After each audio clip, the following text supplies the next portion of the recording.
Je ma het gepraat. Je pa het gepraat. Maar hoor was man, nou sit ons in. Die maximum. Can a story save a life?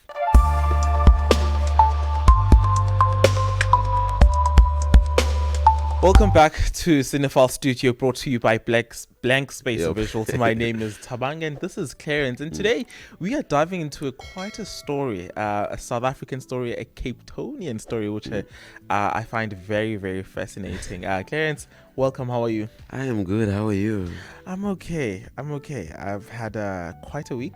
Quite a way. I can. Quite a You before we started recording, you were, Yeah. but you yeah. seem to be settled now. Yeah, but I'm okay. I'm okay. I'm well. I'm content. Okay, that's good. Yeah. Before we continue, I want to say, do stick around. We will be playing our game later on. Framed. We'll explain later when just stay around. It's gonna be fun. Also, don't forget to subscribe, comment, like, and share. Hit that notification Thank you. bell. Thank you. Go. So yes, if you don't know the quote I mentioned in the beginning, it's from Noem My Skollie, otherwise known as "Call Me Thief." That is the direct translation. I don't think I like that. I think is it all South African? Like all South African Isono, shows when that's they it. have a vernacular and then they have to. and then they have translated. Yeah. It's not the sin. What do Imbe with the C? Imbe with the seat. Yeah, but yeah, I guess it is. No may Skollie call me. Call me Noem My Skollie, call me thief. I mean, call me like it's Is it Skollie. call me my thief or call me thief? Call me thief, like Oh, Noem. no. Like, yeah. No may Skollie. Call me thief. So, for you, I know like you and Afrikaans are not. Like she Gimba. It was interesting to watch, Clarence, because I don't watch a lot of Afrikaans things because I don't speak, I don't understand Afrikaans. But for that movie, I think even though I had to continue reading the subtitles, it was so interesting to watch. Usually when I watch movies, I don't the subtitles are there, but I don't. You don't look at it. Use them as that much, but for that one, I used them as much, you were and there. But it didn't distract me from the actual content of the movie. It didn't also distract me from the pictures. I think the storytelling was so good, and also just the pictures itself were just. Oh, it was I think the grading was quite beautiful. It was I very enjoyed nice. it. I enjoyed every the contrast, the thickness of the colors. It was very beautiful to watch and interesting to. I'm glad. I couldn't wait to hear what you're gonna say, because again, I don't know. I don't know how to feel just throwing in. We're throwing Afrikaans It was film, cool. like- I think we should do more. I enjoyed that one. I have a few favorites that we will. Yeah. So, Noem My Skollie. Yeah. It's a period piece. It's not set in the modern times. It's in the 1960s. We start off, and it's showing us in the southern suburb side of Cape Town. You would have seen of it being in Cape Town for the past couple of years. You would have seen some familiar places like your Salt River, your Woodstock. Yeah, those areas. Later on in the scenes, though, not earlier on. Earlier on, it was. You weren't seeing anything. I was. The first scene. The shacks. No, the very first, not the first, when they, okay, again, spoiler alert if you're watching us, we always talk about the film, so you don't mind spoilers, watch us first, and then you watch the film. If you do mind spoilers, watch the film, movie and then come back to us. Yeah, so it starts off in the Salt River area, you don't see that part, you couldn't recognize it.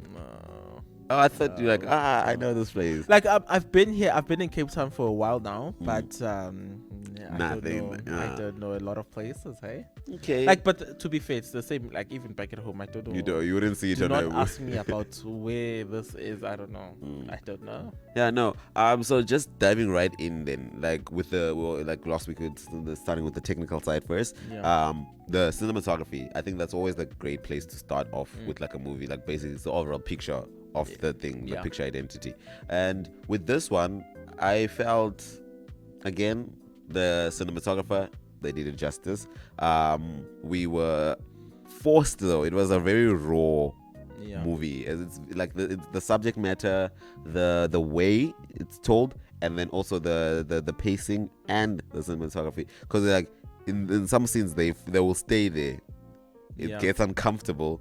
They leave it there for you, and you must also now sit with to sit with it, and the audience is whoa, okay, did I actually just see that? And especially like the first rape scene, AB, as a kid, is just I like did not want to be watching that. like I'd watched it before. Like, I wanted to just see that, okay, this is about to happen, and then skip. But hey, they stay. They stay. It is very. They take it like a theatrical approach to it. Like you will see the dramatic side. Yeah. You will also see the softer side. And I don't know how. Do you think it helped the film or what? I'd say it did. Because I think the staying in and the zoning into the scenes, it showed, like you said, the realness and the authenticity. Leave it alone. The realness of the movie, that it was showing. It wasn't just telling us a fairy tale.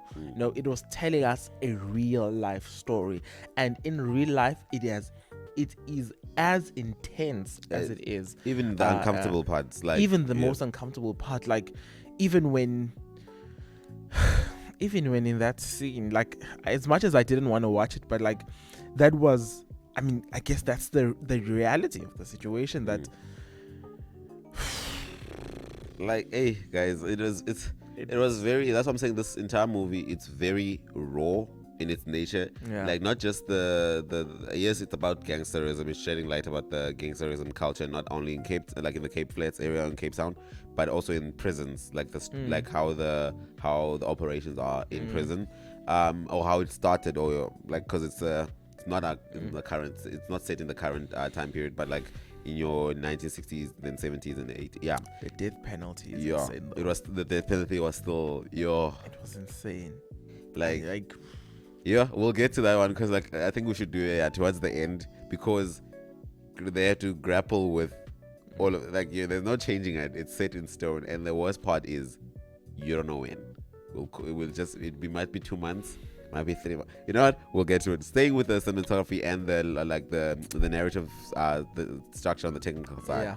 I like the juxtaposed like long takes with handheld as well. Like your hand, they will have smooth long takes, and then your handheld again. I think handhelds is always good to like represent like the hustle and bustle realism. This is a gangster film. Like when we're walking with them, like they're about to like rob someone. Like we're also taken in. Like they do a nice transition where we're taking in with them, and then 1 2 1 2 rob. And then Clarence, I think maybe a lot of people would know by now that I'm not a film student or a film we never addressed that actually. Yeah, but no, I just want to know, like, what do you think? How do you think those handheld pictures and that running around, how does it help convey the message of the film? I mean, handheld is always used for, like, again, like something to make it like more real. Like we talked about it in District 9, like the mockumentary feeling. Like you don't know when the camera guy is gonna maybe slip, and then we also take, or like the action might happen anytime, so you have to flip. In this, when they use it here, they use it strategically. Like they're not gonna use it just randomly, like, oh, they're following someone, because they have to use it for a reason. Like they use in the robbing scenes, in the what you call it, when things are getting, the tension is starting to like the rise, and then the pace is picking up. You also now change to handheld. You feel like, as an audience member watching, you're part of that, because you don't know what's next. Like it's shaky, it's not a smooth and beautiful picture on TV, but it's something shaky, it's something rough. It's not as smooth as we expect a movie would be. It's very rough. Now you're also transported in the film, or in that moment, in that scene. Like again, I like the robbing scene where they stab the guy in the head. It's like all of which one? Wait, which one? No, when they're grown up now. Okay. When they're helping his sister. Yes. AB's sister. Yes. Yeah. And then it's just like all of a sudden, like lift, and then it's like pants fire. Like it's a fight. It's like you also just confused, trying to like you put into that space. So it shows the I guess the reality. It makes it more real and more. Expands the realism. And more immersing for the audience member. Yeah, the audience member. I was gonna say consumer. I mean, the consumer. The consumer of the content. Okay. So I really did like that. I really did enjoy it. And one thing also that I did enjoy, I don't know, maybe if this is like also like a part of the technical side of making film, but the sound. I really enjoy the sound, and I think that's it wasn't for me. It was something that I don't usually get in South African movies, right? And it's something that I mean, it shouldn't bugger me, but it does bugger me at some point, because sometimes it's too much, or it's just not there at all, or right? it just doesn't and it's like, or it doesn't, it's not part of the movie. But I think in Noem My Skollie, what they did with the sound is that it was part of the movie, and it wasn't like, there was a point where there was a bit of, I'm not gonna say not silence, but just like more quieter and softer. I love it when the filmmaker can use silence to emphasize a particular emotion, or like that scene just make us like. I don't know if it's the same scene that you're talking about, but like I'll let you continue. But no, so like so I'm just saying that there's a whole chunk of the movie where there's no like wow, well, there's a whole chunk of that, and I think it's when they're in prison or something, or before that. There's one. Actually, I think it's prison. From what's the second one? The young ones. From the young ones going to like what's the last one? So it was there was 4 of them. I don't remember. I think to the last one. Yeah. Like these are like chapters. So the movie has like chapters. Right?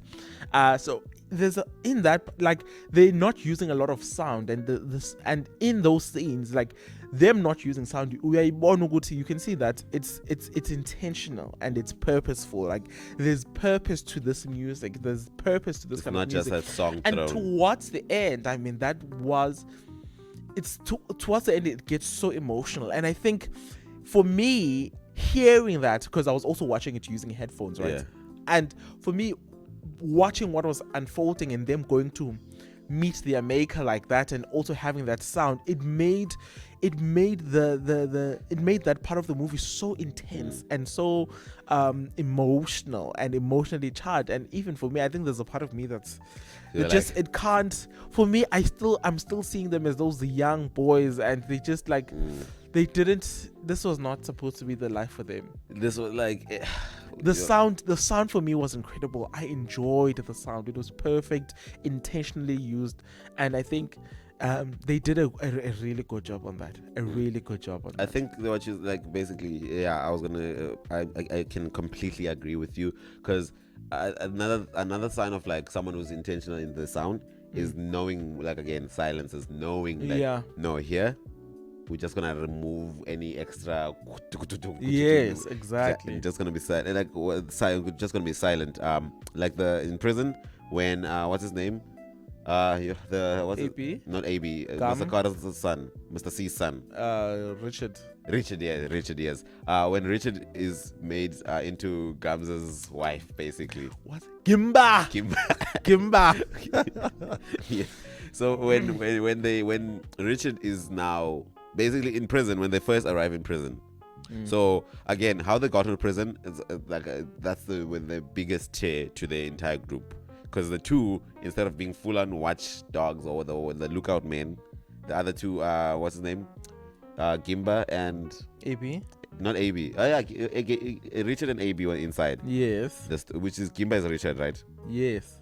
So they were robbing whatever, doing their mission, and then the other two were outside. Shorty and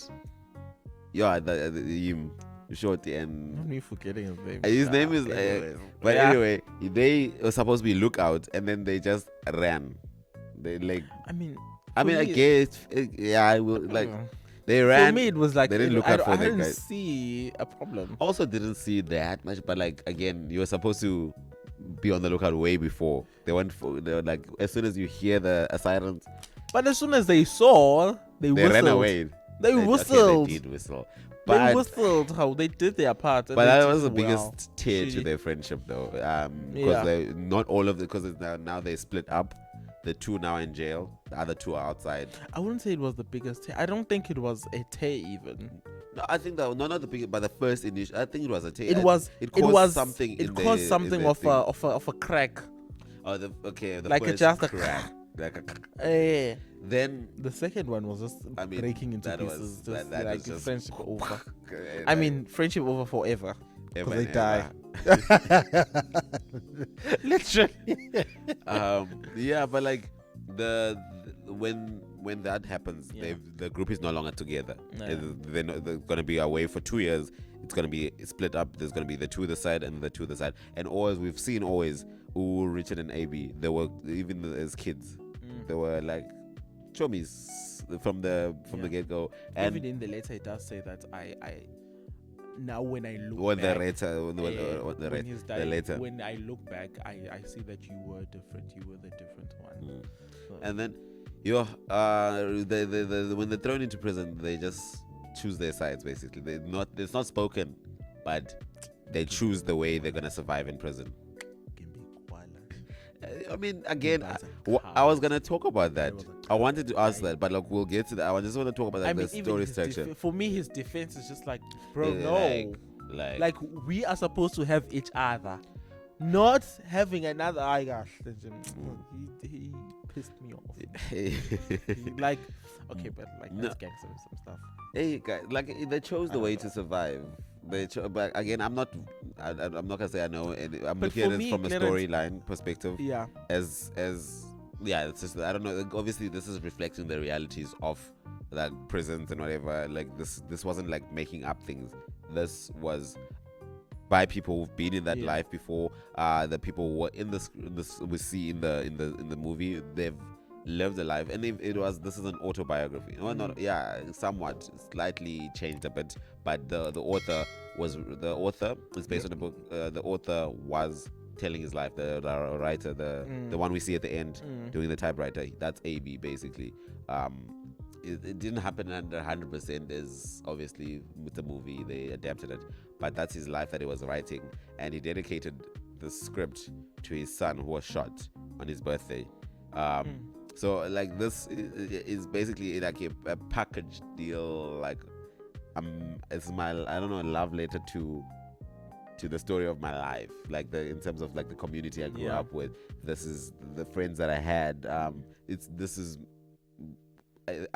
It made me who I am. That's why I asked in the beginning, can a story save a life? Because in prison, he uses this means of storytelling, his gift of storytelling, to not be part of, because like they were vying for him. The 26 gang was vying, the 28 gang was vying. They wanted to see which side he's gonna have to choose a side. They even told him sooner or later you're gonna have to choose a side. But yeah, AB decides AB decides like to be a storyteller, to be like strong and not try. And then Richard gives in, and then he gives in, and he becomes 28th. Yes, and Gamza's wife in the prison. He becomes Gamza's wife in the prison, and that's how he chose to serve. And looking now into, you said is weak by doing that, but I mean, it's not. I'm not saying that he's weak. I'm just saying that they made a pact as the young ones, and he didn't keep it. Fair. He betrayed his brother, and then he comes and says, "Brother." He did not trust his brother. He was supposed to trust AB, and as the leader, as he was appointed the leader, AB was appointed leader. He was supposed to be trusting you. Yes, as part of the storyline, I think. For me, I was expecting them like I thought they were gonna grow up and gonna form their own gang. They won't be as big and as malicious as the other ones, but I mean I thought they would be like they look out for each other. That's what I thought they'd become, and then they'll just meet a fatal death and then die. I mean, look, but I think sorry Claire, to cut you there. But I think it's a real life story. So how everything turned out, for me it was shocking. Like I didn't think I thought all of them were gonna die from the beginning because they were into gangsters. I mean, their life was technically, like I read some of the things online, like their lives were written for them. So now let's just get into I think it's a perfect time to just move into the broader philosophical questions that the movie tries to look at. And what I always see with like gangsterism films or whatever, like in the same genre of movie, is there's a there's a touch on religion and the touch on like the crime, because AB, I mean his name already, Abraham, is already like there's a lot of religious connotations there, and his mother throughout the film was telling him, you are special, you're not like, this is not the life I want for you. Like, yes, your surroundings show, but my son, you like keep on, like they read the you have a calling. You read, like we see a scene of like them reading the Bible, and then they read the story of Joseph being betrayed by his his brothers, which is like basically a foreshadowing. Oh, I didn't see that. Oh, I didn't notice that. I wasn't paying attention. Like, it was it was 1 a.m. in the morning. So and then his mother just like as the story intensifies, like when they're getting to the part of Joseph's brothers betraying him, he says, his mother just says like, stop, and then she tells him, be careful. And then that's one of the, I guess, the last lessons his mother tells him, like before the entire gang, not the gang, the jail thing happens, and people attack his mother. So basically throughout this, Abraham is always fighting the choices that he's making, and then towards the end, when the biggest betrayal from his friends, from his brothers that he chose, because like the young ones were packed. It happened after the rape that we spoke about. He was like, no, I'm like, if the world is going to treat me like this, then might as well. Then we see this AB trying to change and being the leader of a gang, and he tries to mold, basically gives into the society around him. And the guy who basically molested him as a kid told his father, like, your son will make a good dustman one day. You make a good, like, he's basically good for nothing. And then the father's like, no, my son has big dreams. And that's after gifting him this typewriter. The story, that's why that's why I asked, can a story save a life? Can a story save a life? And we see that the story did save his life. I mean, we have this movie about a storyteller, so we have a story about a storyteller written by a storyteller. Like, it's very layered in that regard. But I just not I think so. Not on set. But anyway, the biggest betrayal is now we see this Joseph, he's being betrayed by his brothers. We see AB, he's being betrayed by his your son, they want me. But what I want to say with AB, he's fighting, like, he has a moral battle in with, like, oh, I know I have a talent. You can read, you can write. Even in prison, he makes use of that. He's the one who, like, he survived through storytelling, through writing, through words. And then, like, we can see, like, okay, maybe his life he had a calling after, even though everything happened, and then his squad betrays him. But the very night, like, he agreed to go with him. The very night that he's supposed to go with him, this angel that he always sees, Jenny, his first love. They were the one, the memory of him, or the pictures of her in prison kept him also going. And then finally, she pops up on this very night, like he was supposed to be part of the crowd, and then he was also gonna get the death sentence, basically, if he didn't see Jenny. So Jenny is like this knighting, shining armor, or like this angel, this miracle that happens. I guess then the question I'm gonna ask you, was their life, not just AB, but the entire group's life, written before them? They were just fulfilling an all age story, because we hear the stories each and every day in the news. Like, we see these people, and the stories that he was telling in prison was a story that each and every person in that prison was experiencing one way or another. Like the lover boy who killed someone just before his sentence was up. That was going to be AB's reality. Like, he talks of the realities of gangsterism and how it affected each and every one of them. Like, and then growing up in such communities, is your life basically written for you beforehand? That's the question. Like, I would like to see. I think Gareth, AB answers this question very well in his story about the Slavas. Johnny Boy. Yeah. I think him, like, at the end he says that Johnny Boy dies, and who's the girl? I don't remember. The girl, okay, the white girl. Jenny. No, is it Jenny? His girlfriend. No, his girl. His crush. No, in the story. Oh, about in the story. I don't Slava. remember his Yeah. story. Is the thing about In that. the story, like Johnny Boy dies, and then the white girl and also the boy, the child that they have, Yeah. they live and they go on together. And then it says, 300 years later, here we are sitting in this jail. All right, and I think that basically tells you. I think it's basically saying or showing us that the influence of political power and economic power at the time was so powerful that their lives were basically destined to be like that way. Like there is no other alternative. There is no other option for them. And if you are born into a poverty-stricken community, the way that your story life is written, So the blueprint is somewhat there. Like it's generational. Like it's things that you see from your father, your grandfather, and the yourself. story shows this. Like we see how each of the boys got into the. So AB is basically his father, spitting image of his father. His father was also a lead.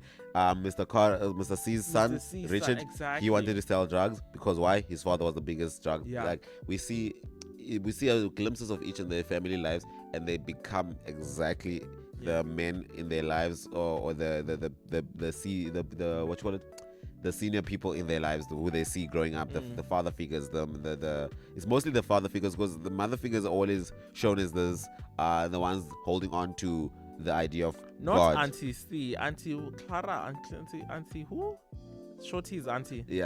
Shorty's auntie there. Shorty's auntie there is not a cool auntie. She did not like. Not a cool auntie, She did that not one. like. But like the maternal side of things, they're always shown as this loving, quiet, closer than the one trying to direct them to God. So already in the home, there's the what you call it?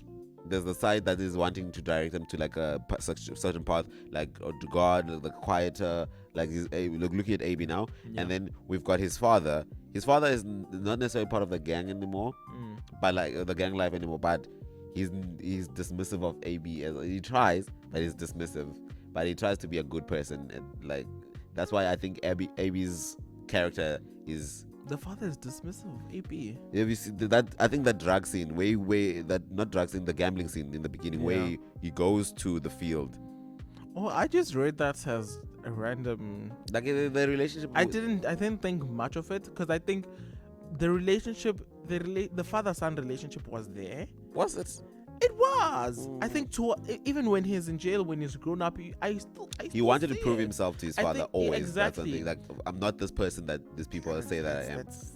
That's the reality of Age the father-son, story, the father-son relationship. You want to prove yourself to your father, but you get to a point where you're like, Daddy, no, you know. And I think for AB, it wasn't as linear as getting to a point where Daddy, no. It was, their relationship was that it stays that at some point I'm not trying to impress you, I'm just trying to survive, and I'm just trying to make it, but at the same time I guess we understand each other. Like it's like a silent relationship where they just never talk. They just I think for me, he wanted to prove himself, or not prove his innocence himself, but just no, because I felt like throughout the film he's trying to show his father, I'm not this gangster person. Like I think he's aware of like people are always saying like, I'm different. Yeah, you've got the skills, you've got a talent. You are not. Yeah. Like he tries and prove that, even though he's doing exactly like what he's not supposed to be, what everyone doesn't expect him to do. Like you were supposed to be different, AB. Why are you doing this? He's ordered to kill someone or to stab someone, as to be properly initiated into this gang with I think Mr. Carter's gang. Yeah. I'm not gonna mention them because I might get it wrong, and then but like Mr. C's gang, the young ones are under him basically, and the young ones betray him by breaking the biggest oath. Like man stand, basically you take the rap. When you get caught, you take the rap. You don't blame anyone else. So he's now being blamed. So in looking at his father, that scene where he's looking at his father's court, he shouts. The reason why he got his 5 minutes to tell himself, because he turns back and says, I didn't do this. as much as like I didn't do this, like I've acknowledged the bad things that I've done. Yeah, I wasn't always like perfect, but I did not do this. Like as much as like going far as murdering someone, like he looks at his father like, I didn't do this. You gotta believe me. That's to prove his innocence. That's why his daddy. Like I think that's what I'm saying. He's trying to prove to his father, like I can be that different boy, like who's not following this. And I always felt like internally he's like, he's a good. Well, again, we're just gonna ask what is a good person, because now he's technically a good person. One person can say like he's a good person because of how he is, like, but then he's doing all this. Terrible. I mean, but I think all of those things that he was doing was a way of survival. But like how can we like how long can we say that for? Because for he made the decisions though. He did make the decisions, yes. But then I think if we take into consideration the fact that the living conditions that they're under, and the fact that of course I'm not taking away from the living fact that conditions, they're still living in apartheid. I mean, they didn't show us much about apartheid, but they did show us, I think, the justice system, how it was engineered. They robbed a store. And then they got 2 years. No, so not they robbed the store. They robbed the taxi. I'm sure they didn't rob the taxi, they just got revenge on it. They killed the taxi man, but like a death penalty? But isn't it a life for all of them? Because they conspired together.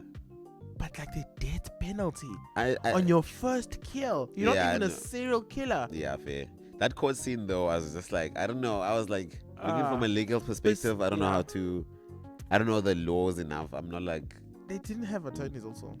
They spoke for themselves, and again, for how easy it was for the detective to do. Oh, the detective was very corrupt. Like it showed, like you're reminding me now. Like there was a corruption from the state. The very people that are serving justice, corrupt to the max. And then now it brings us in like as an audience member, we're in limbo. We have these people now who are supposed to be helping, like serving justice, but they're doing all these terrible things. Can we trust them to serve justice? And I think also it speaks on the number. They're always saying the number takes this. They're very on about like the rule of the number is. And in prison we saw that there's a structure within a failed government, a structure from the rebels of society forms still, and they seem to be running their own world a little bit better than how the justice system is doing it. Because you will pay whether you do things in a very like violent manner, you will still pay for all the wrong that you've done. Even when the guy who they stabbed as kids, he says, okay, y'all ruin my life and I'll come back. But anyway, they form their own government as these gang members that is running the things. Even in prison, there's an order. There's an order. So this failed state brings about the what you call it? Civil government. No, I don't even know what you call it. Government, like rebel government. Rebel governance. A form of governance. Some form of government rises. But anyway, we do digress. I wanted to just the idea of this father figure and their relationship trying to be proving himself, and it was reminded me of the quote I just like the Yomai Khaprat. You remember when it's no, so it's in maximum. But yeah, it's just like because like directly translate like basically your parents, they advised you, they told you. Now you are sitting here serving your maximum sentence. This movie is. I'm trying to find the right word, but like what's the word? I don't know. Like it. I mean, I've seen their lives. They feel like they are framed. Well, Amy is framed. I feel like their lives are framed. And with that being said, let's play framed. Let's play framed. Let's just play framed. Today it's my week. So basically, if you don't know, framed is a little game that we try and play towards the end, where we just collect our thoughts.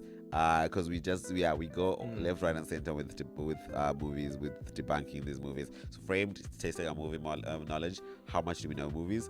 we take a screenshot from a movie, and then we present it to each other. We're like, try and guess the film. And today, because you robbed me last week. I didn't rob you. I got it right, and you said you didn't get it. Like, you robbed me last week. Because I mean, I feel like you probably won't know every movie that I give. I don't know that. I just need to find scenes that you like very difficult scenes. Yeah. I gave you something. I was like, I'm gonna go into the archives of archives and find like the most random film. So this is your framed for today. This is your framed image for today. I don't know if you're gonna get. I don't think you're gonna get. If you get it, I'll be very shocked. I have nothing. This is the 5th time in a row. Nothing. Nothing at all. Nothing. Even like nothing. Like it's set in Lesotho. I don't know. What's set in Lesotho? This film is set in Lesotho. What is the name of the film? It's based on a movie. I mean, you must get it. It's based on a book. If you think you know this film, write down in the comment section. Let's see. I don't know this. I don't know at all. It's set on a book. It's set based on a book. What book? What's the name of the name of the book? Is the name of the film? Written by who? Well, I don't know. I forgot. I mean, I forgot. Yeah. I don't know. Okay, 5, 4, 3, nothing. Emakai. I tried. What is a stock sweet? Lollipop. That's the name of the movie. It's close to that. Lollipop? E-lollipop. It's called E-lollipop. Not E-lollipop, but E as the letter E. E-lollipop. Electronical lollipop. No, not like that. I think it's. But I see. Yeah. The thing is just E. E for electronic. Not E for E, but E for A. If that makes lollipop. No, but it's E-lollipop. Okay. If you'll see that because I cropped it. I'll let you see the entire thing. But it's based on this. It's a relationship between a black boy and a white boy. It's in the past. You can see with the photo. It's like Quick question. Yeah. I don't know if this is problematic or maybe this will get us in trouble. But like the 28th. Mm-hmm. Is that like moving swiftly along? We're gonna go to our final thoughts. I want to know. I'm curious. I know where you're going with this. I don't know. Curious to know. If you know, let us know. Watch the film. Don't forget to comment. Yeah, comment it down if you know. Comment and also like our movie, like our videos. Please and thank you. Subscribe and share them. Please share them. Friends, family, aunts, grandmothers, everyone. Take your dog and create a YouTube account for them. So that they can subscribe. Yes. Yeah. So final thoughts regarding the film Noem My Skollie. For me, from the first scene, you live fast, you die young, and you make a good looking corpse. Beautiful opening, incredible opening. I think, and then going straight into their lives. And then the young ones is based on the song. Yeah, I just remember the song. That they were playing in the movie. Yes, but like for me, I enjoyed the subject matter, but I also enjoyed watching those pictures. That kind of, what is it like? What do you call it? Like the color grade. The color grade. The grading was very nice. It's very like an old western, but not really a western. It's a very nice. I enjoyed it. I enjoyed the sounds. Like I said before, I enjoyed the subject matter. I think I learned. I don't know, not a lot, but I did learn some things about the Cape Flats lifestyle, and I think it shed light on how many people of colors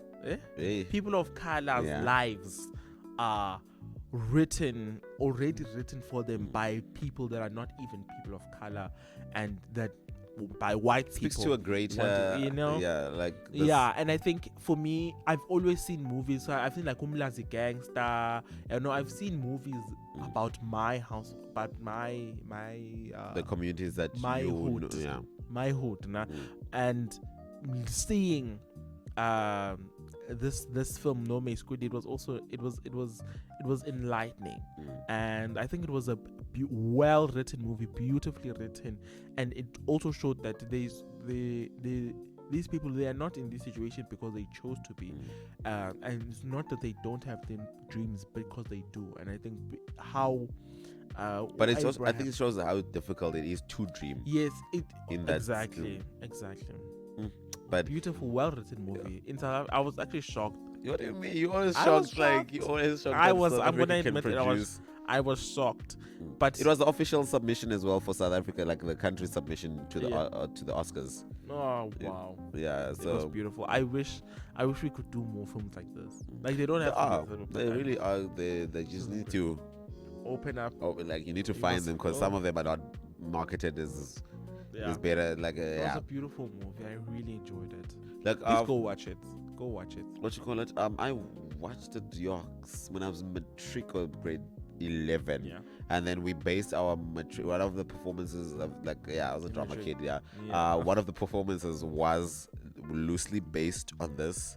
And I had to learn some of the lines your onskuldige eerele. I would what plate yellow. I had to learn some Afrikaans thing. I was that's why I'm so what's your first take, Clarence, on this one? So this one again, I was gonna say that this having a huge chunk of my life because of schooling and stuff in Cape Town. So I've got friends and who were saying who'll tell me the story, my uncle's this, my uncle's the stuff that you see in these films, and you might think it's it's a movie thing, but that's the reality of the lifestyle in the Cape Land. Again, for me, this is someone who was hearing from friends, and maybe sometimes even visit some of my friends in the neighborhoods that they were depicting. And it's just, I was just wow, to see this on film. And that's why with the production that I was in, that's why they use the movie as an inspiration. It's because the authentic characters, I think that they like the characters more than anything. The characters were real, not because again some experienced it, comes in prison, the people weren't they were part of that lifestyle, and the guy who wrote it himself, it's just the characters were well written. They were rounded characters. AB going from this kid who was going through battling with such a psychological turmoil of being molested as a kid, and then now deciding to take justice into his own hands. And the only way he knows how to do that, there's already something there's a structure that seems to be working. Yes. And this is how they do it and they follow it. I've got I'm gonna play my part as well in this, and then at the end what do I choose? Do I want to go to what my mother's been saying, away from this life? How do I do that though with my past? It's the characters were very well rounded. It's a very again, it's very reminiscent of the way it's written. It's reminiscent of a theater production. That's even the way the cinematography just captures it. I'm digressing. I'm just So what do people? What is this? I don't know. But anyway, we do really like this film, or I do. Tabangi has said he does. I do. Have you watched Four Corners? So we're watching Four Corners. We're gonna put Four Corners in the front of the thing. I think you'll because it's more modern. It's more in the 2010s and the 20s. So this one was also this one was but set. It was shot in 2016. You could see what you call it, My Domain, observe it, or after side there. That's when the killing happened. But anyway, guys, please comment, hit share, the notification, everything. Do subscribe. Subscribe. We'll be share. back on the next one. I don't know what movie we're doing next. Forgot. Whatever movie that we're doing, it's gonna be great. We'll be talking about it. Also, let us know what we can do. Let us know what movie you'd like to see us talk about. But for now, for me, peace. Peace, y'all.